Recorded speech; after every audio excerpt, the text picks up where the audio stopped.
Didn't see you there. Well, welcome to this epic video where I'm going to show you how to make your perfect Friday or Saturday night pizza night, which will basically tell you how to make the perfect pizza and your perfect ordering system so you can make it very quick and easy to get this done. So, without further ado, let's get started.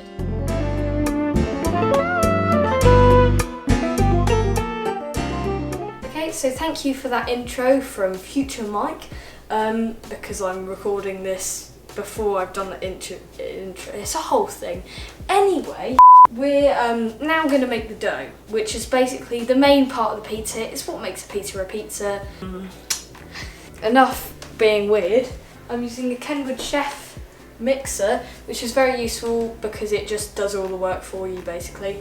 It's best if you're going to use a mixer, make sure that you got one of these. These are good for just getting it all together afterwards, and the standard whisk. I think this is called like a corkscrew or something. Before we start, this is a recipe for 4 people and it's off BBC GoodFood. It's a very good recipe that I've been using for years and I just really like how it tastes and it's really good. So let's get started. So first, you're going to want this. This is flour. I've got wholemeal and plain bread flour here. I sort of ran out of wholemeal bread flour halfway through weighing this out, so it's a bit of a combo, but normally I go with 100% wholemeal because it's the healthiest option. So I'm going to pop in my flour. It does make a bit of a cloud, that's alright. Next, we've got our yeast. Now I use Hovis Easy Break fast action bread yeast. I used to use the Allinson's Easy Bake yeast, but it came in a tin and it's really hard to measure out. If you have an electric scale, it's really easy to measure out your yeast perfectly if you've got it in a tin. One of these sachets, this is 2 of them, but they fold in half, is 7 grams. Now, it's best to do this around the early afternoon hours, so that you can give the bread the full chance to rise. You don't want to do it in the morning because it might just end up going soggy with the moisture in the air. You want to keep it fresh and make sure that you don't leave it for too long, but don't do it without enough time for it to rise. So I usually do this at 4 o'clock. I've been a bit busy today and it's actually 7 o'clock now, so dinner's going to be a bit late. So anyway, we're going to chop that open and add in our yeast, which takes a while if you've only cut a small hole like me. And yeast has been around for years. It's what they use for all bread nowadays, and they've used it for ages, and it's basically like baking powder. It's just a living, real thing. It's weird. Okay, so we've got that in there. I'm going to give that a little mix. And in the meantime, I'm going to go and get my water. I need 400 millilitres, which counteracts with the flour to create the dough. I need to remember words. So we're going to grab 400 millilitres of water. Also, the water needs to be warm, not too hot so it doesn't burn the yeast, but it needs to wake up the yeast. Okay, so that's mixed. Now before we want to put the water in, we're going to put also 2 tablespoons of oil into the water. Now this can be vegetable oil, but my family's choice really is olive oil. It's a bit more healthy and it tastes quite nice. So I'm just going to make sure that I can pop that in, and I got this handy dandy oil. Now I'm going to use the tablespoon measure because I'm not using it for anything else, to just stir the oil into the water, and we're going to turn on the mixer, not that high, and pour in our water. And you can see that it slowly starts to change its shape and viscosity, and then it's now turned into dough. Now what you want to do is put some pressure on top of your mixer so that it doesn't move around too much, but now it should be turning into proper dough. So I'm going to turn it off, lift it up, push it through if I can. It's still quite liquidy, and I need to push it more together. And there we are. We can take that all off the whisker and just try and get as much dough stuck to the main globule as possible. And I'll bring that in for the camera so you can see. Okay, so now we've got our dough together. because we pushed it all nicely together so it's in a nice form. We're going to want to knead this, so that's where this handy tool comes in. So it's very useful. You can just pop it onto your mixer, and most mixers should come with this tool, but some might not. Turn the speed up quite a lot and then just get it to knead. So once you've done that, you can then take it out and you can pop it on your work surface and start kneading it. You don't need to put flour down for this because it's all just one big thing. You want to do this for about 5 minutes, so you want to put this in your bowl afterwards, after 5 minutes of kneading, for 30 minutes and onwards, so that then you can go and make your ordering system. Okay, so we've got the dough done, and we want to now make a form so that the kitchen won't get so crowded with people when we're trying to put our toppings on. So we just want 1 or 2 people in the kitchen. If you've got a family of 4 like me, then it can be really difficult having everyone around. So what I like to do is create a Google form, and I've created a Google form which I can reuse every week, and it's really easy. Now here it is. It says pizza toppings at the top, and then you put your name in, you select what you want, and then there's unavailable options this week. So that's the things that maybe have gone off or that we haven't bought more of. So that's there, just so people know that they won't get that, so they're not disappointed. So that's really useful. Okay, so what we're going to do, to make your own Google form, you're going to want to search for forms on Google, and then it should pop up right ahead of you, googleforms.co.uk/forms/about. Go to Google Forms, and here we are in Google Drive, and it shows the Forms section. So what we're going to want to do is go to the Start a New Form section on the Google Forms website and select blank. You don't want blank quiz because that just tells people if they got it right or wrong. And of course you don't want to tell people, no, that's wrong, you shouldn't have got pepperoni. You don't want to do that. Here we are, we've got the form. So at the top here is our title. So we're going to write in pizza toppings. Form description just tells the people what to do. So I like to put select your favourite toppings. Cool, full stop, done. This section here is the start of the questions. So they've already put that in for us, which is really useful. And then what we're going to do is click on multiple choice here. We're going to get the check boxes. So the multiple choice is a bit annoying because it only lets you select one out of the multiple options. That's what it means by multiple choice. But then here we are, so we got untitled question. So we're going to rename that to select your toppings. Now you can put an exclamation mark on the end if you're funny like me. So I'm going to put my toppings in, so pepperoni, chorizo. Now I'm only going to put 6 in because I don't want to put all the ones that I've got. I've already made mine, so I'm going to show that off at the end. Chorizo, pineapple, ham. So I've got 4 options here. Now you want probably a lot more options if you've got lots more in the fridge, but those are the basics, and they should do pretty well. I'm not putting cheese on here because cheese is really just a standard. If you have different types of cheeses, I guess you could put mozzarella on, but if you're going to have cheese, then just keep that all together and don't put it on the list because it's just difficult to use. Now here we have the required button, which you need to switch on, otherwise people will just put their name in and then not press the button. And then talking of that, you need to put your name in. So we're gonna go to add question, and we're gonna drag that up with the 6 little circles here, and you can notice that your mouse actually turns into a little move it around icon. And then you can just put in name. It should usually change it automatically, but if it doesn't, you want to go over to the drop down again, and if it's on multiple choice, then you want to go to short answer. Add title and description. This is the next one, which we're going to drag down to here, and we're going to put in unavailable options. Now this is a bit confusing at first when you hear it, but basically if you've run out of ingredients on the 2nd week of doing this, if you've got a streak of doing the pizza night and you're just making a good system of it, then you might run out of ingredients. I hope you don't, but you might do. So what's good is to put that week's missing ingredients that you don't have. So let's say that we haven't got pineapple. Next, we want to reformat the thing. We don't want it to look ugly because that's annoying. So we're going to go to customize theme and then choose image from the header panel, the theme options panel here, and we go to the header selection thing, and then we go to food and dining.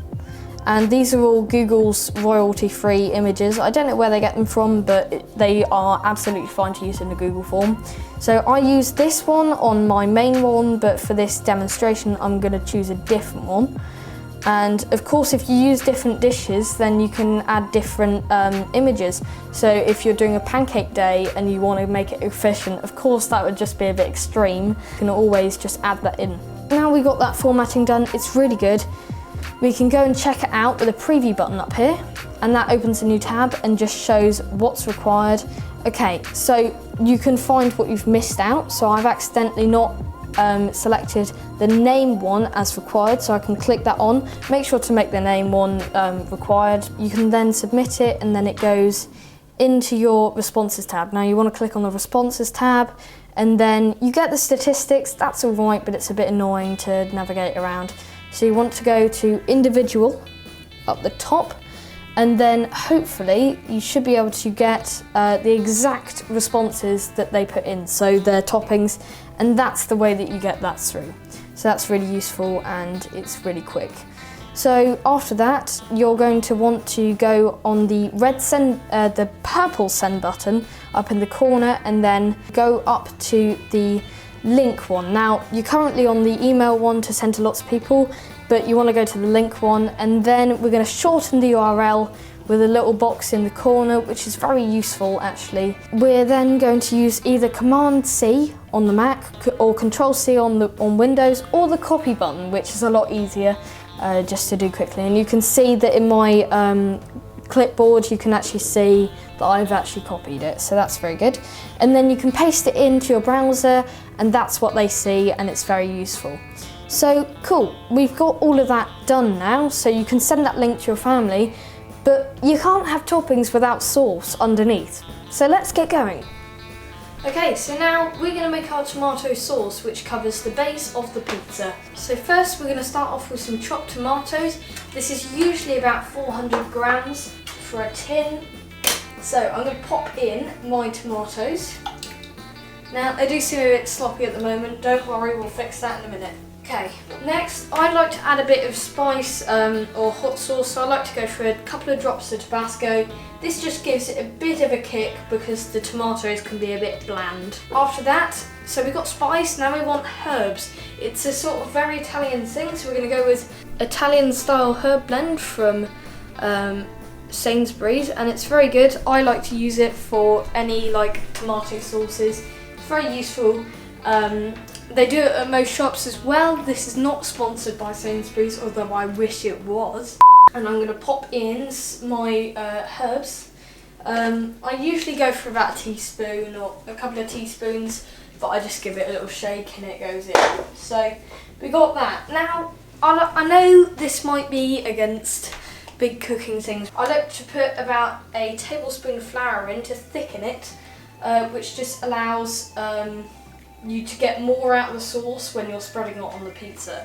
Now, because it's a pizza tomato sauce, it doesn't really matter that much compared to one that would go with pasta. So you've got a bit more freedom here. Now, before all of this, you could have also softened an onion. I don't like to do that. It just makes it a bit more complicated for when you get to the pizza toppings. I like to keep it just tomato. Sorry, editor Mike cutting in here. It's just me being lazy, basically. There's nothing wrong with putting an onion in there. It's just me being incredibly lazy. Just to sweeten the sauce slightly, I like to go with a tiny bit of sugar. I like to go with 2 teaspoons, but they're not heaped, they're just level teaspoons. Once I've put in all of my ingredients for the sauce, I'm now going to get out my handy dandy blender. Make sure it's switched off before you start using this. Now, I use a hand blender. You can put this in a normal blender, but I just prefer the usability of one of these. Now, you want to make sure that you keep your hand well away from the blade. If you're with small children, just don't use one of these. Use a normal blender. It's just way safer. Make sure you know what you're doing with these. So I've got it turned off at the moment, but yeah, the advantage to using one of these is that it's very dishwasher friendly. You don't have to wash up a giant jug with one of these in the end. It's just not worth it. Now remember, this is not turned on, so I can touch it, but as soon as I turn this on, do not touch the blade at all. Even if you just finish off cleaning something, just turn it off. It's worth a finger, alright? So now, I'm going to pop this in here, and I'm going to start blending.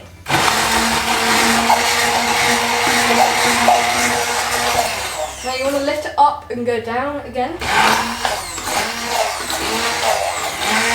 Now be aware that when you use a hand blender, it can go everywhere, so just make sure to use a big enough pan which will accommodate all of that splash.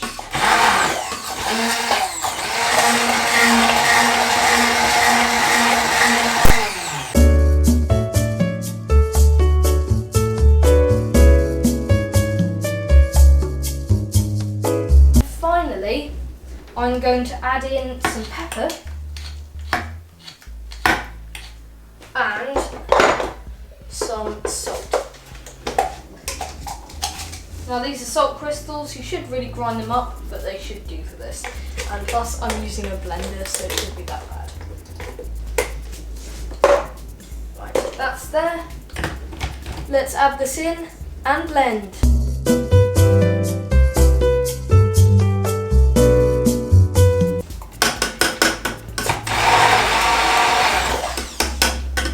And that is fully blended. You've got a nice smooth mixture. As you get your kitchen cleared up a bit, you're going to want to take your sauce and put it on the heat. And you want to go for a medium heat and then take it down to a lower heat once it's started to bubble a bit.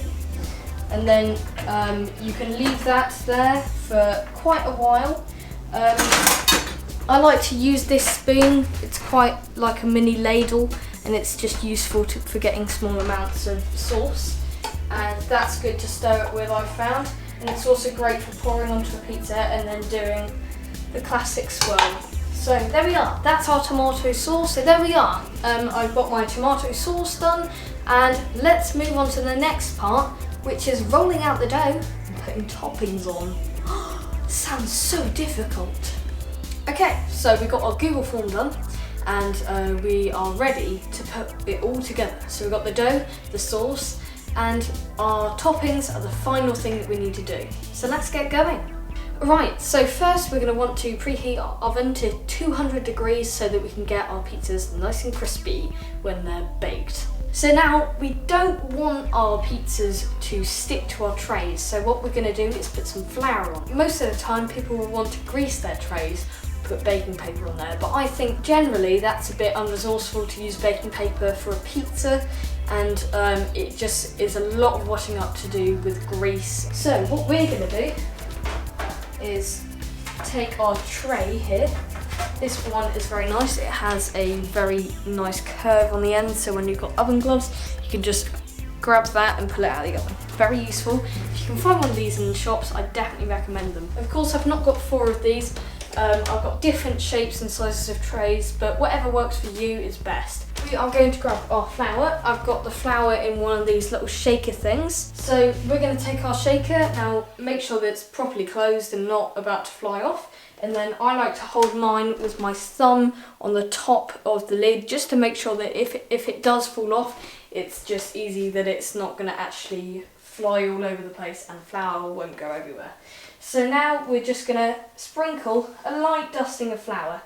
So then now we're just going to do this to all 4 other tins, but that's going to take a bit more time than I want to film. So with the power of editing, wow, that worked really quickly, and now you can see that all 4 trays are lightly dusted with flour, but there's a bit of flour around the edge. So again, with the power of editing, wow, that was really effective. So now we're going to stack them. Wow, God, this editing is working really well. So now we've got our dough, which we need to roll out. Now we've got our ball of dough and we have our rolling pin.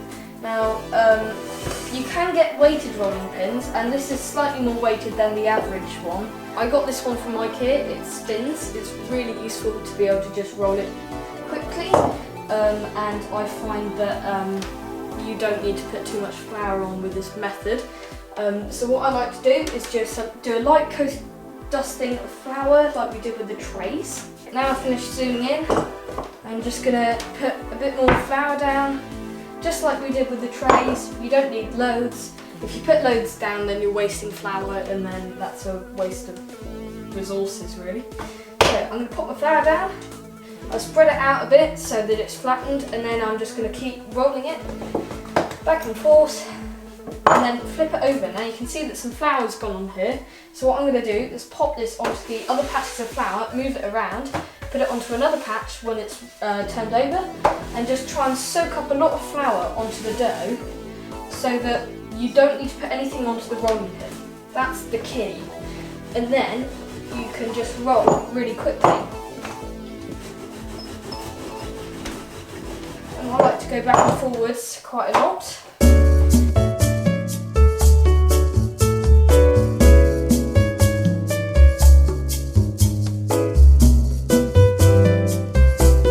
Now you want these to be the sort of circumference or sort of size of your trays. So what I'm going to do is just drape this over, and make sure to keep looking back at your tray to see how big you need to make it. So of course this is going to take a bit of a while, so with the power of editing, oh, well they're done, but I'm a bit covered, jeez. Editing doesn't always work, I mean there's a couple of flaws, but I didn't expect that to happen. God. Oh. Right, so now I've got my tomato sauce, and we're going to put this onto the bases. It seems really basic. Get it? Because it's basic. But I just want to say that I got this handy dandy spoon. It's like a mini ladle. I'll try and put a link in the description if I can find one of these online. They're really useful, and you just can spread around the pizza with it. It's very useful. So all I'm going to do is just put an equal amount on each pizza, and when you get to the end, do 2 on here, and then just go back.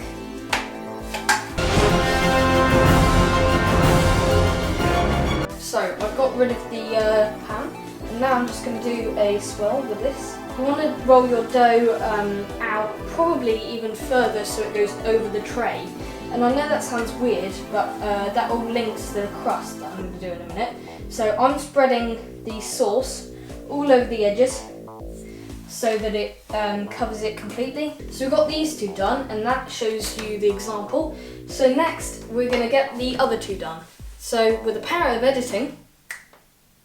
Okay, so now we've got our pizzas fully covered in tomato sauce. So next we're going to add our cheese. So now we've got our 2 types of cheeses. So I've got cheddar, and I usually use a bit more than this because you want to have a really nice spread of cheese all over your pizza.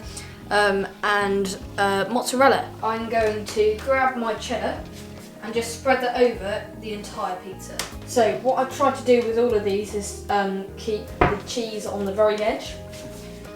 So what I'm going to do now is fold this over, just create a really tiny fold, and just move around like as if my fingers are walking. So I'm using that sort of motion.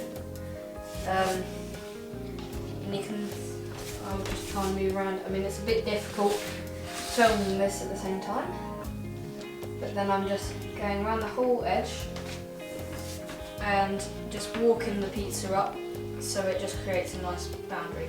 Cool, so I've got all of these done, and now we're going to pop on our mozzarella. So I'm going to go around the edges. I'm going to start off with 4 pieces per pizza. So yeah, that's our cheese done, and you can see that the crust folds over the cheese and tomato, so that actually if you've got kids that are really fussy about eating their crusts, that is lovely without having a massively stuffed crust and making it really difficult. So that's really easy.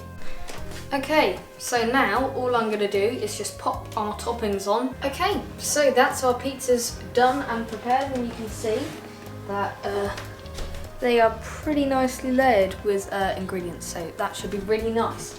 and ready to have. Now I've got these all in trays and they've been floured as before, so now all we have to do is pop them in the oven for 15 minutes.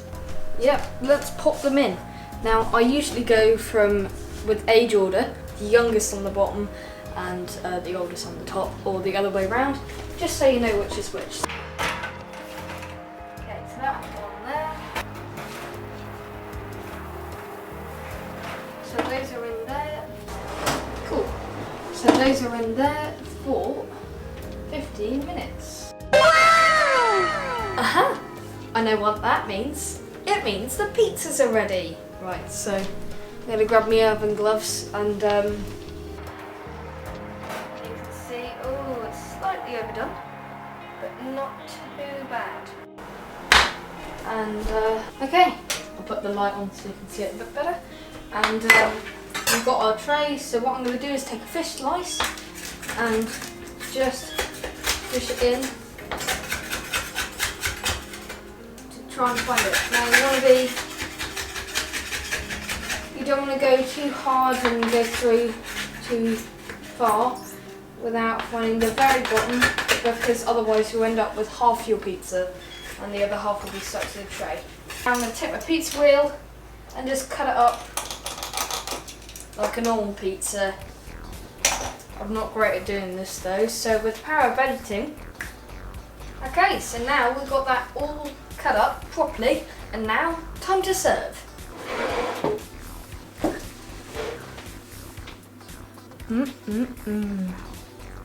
Time to give this a try. Oh, that is just great. Wow. I think you should definitely try this. I've shown you how to make the dough, the sauce, your own ordering system, and how to put it all together, pop it in the oven for the perfect amount of time, and then here we are with our perfect pizza in easy mode. Cool. So I'm going to go enjoy this. See you later.